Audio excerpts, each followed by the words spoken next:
Hi everybody, it's Dr. Pittman in Washington, D.C. Today I want to talk a little bit about the FDA communication that came out yesterday. I was lucky enough to actually be at the FDA giving a testimony at a hearing yesterday when the communication came out.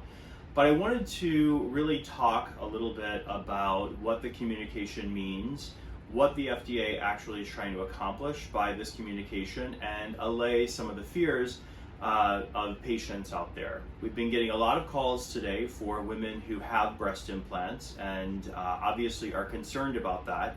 And so let's talk a little bit about what the FDA actually said yesterday.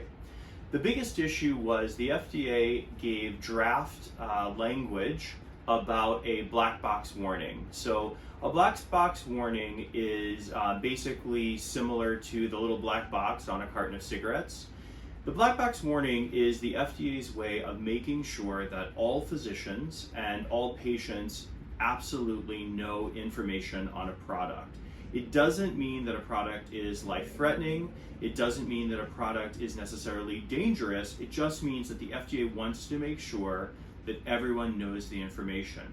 So what are they proposing that this black box contains? The biggest thing there are 4 points. So one is patients need to know that breast implants are medical devices and they're not meant for lifetime use. What does that mean? At some point, women who get breast implants will need to replace the implants because they're medical devices and they do expire, if you will. What that expiration date is, we don't really know. We know right now that breast implants have about a 10% risk of rupture at 10 years. The second thing that the FDA wants in the black box warning is that the risk of complications with breast implants increase with the age of the implant, which is really common sense. The third is that some women may require additional surgery from complications associated with breast implants. The 3 biggest complications we see with implants are rupture, capsular contracture, which is scar tissue that forms around the implant, and an implant malposition, meaning the implant changes in shape or size over time. The fourth and perhaps most important thing they want in the black box is that textured implants from certain manufacturers have been highly associated with breast implant associated lymphoma, or BIA-ALCL. So those 4 things the FDA deems are the most important things for patients to know. What else did the FDA communication say yesterday? They want there to be a patient decision checklist. So this is basically a checklist that every patient would have when they're investigating breast augmentation, breast reconstruction. It just basically says that patients have been given the options of silicone versus saline implants, that the risks associated with breast implants have been discussed with patients. Most importantly, it's that the patients understand the experience and the credentials of the surgeon when choosing to undergo breast augmentation, breast reconstruction, or revision augmentation. This was something that came up in the FDA hearings in March that I was part of, and we really pushed the FDA to make recommendations that patients need to know that the experience of their surgeon, the fact that their surgeon is board certified by the American Board of Plastic Surgery, is of the utmost importance.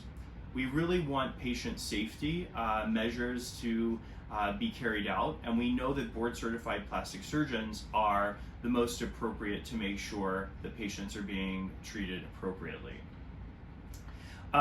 There was also part of the communication, they wanted screening recommendations. So the screening recommendations have changed somewhat. The old recommendations were that women who had breast implants would have an MRI 3 years after the implants were put in.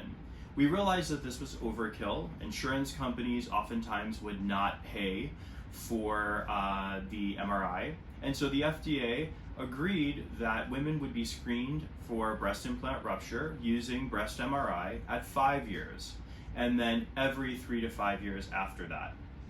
And the final part of the communication from the FDA yesterday was that all patients would be provided with an implant device card.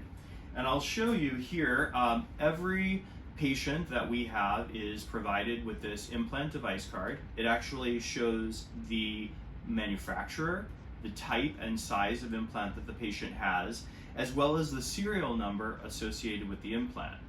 This is something that we find very important to give patients. Patients move around a lot, and we want our patients to always know what type of implant they have in their body. And so I don't think that patients should really be alarmed by this FDA communication. The FDA isn't really saying anything that they haven't said before about breast implants. We recognize the same risk profile for breast implants. We understand that there's long-term safety data associated with all of the US breast implants. What they're basically trying to do is make sure that patients are appropriately informed.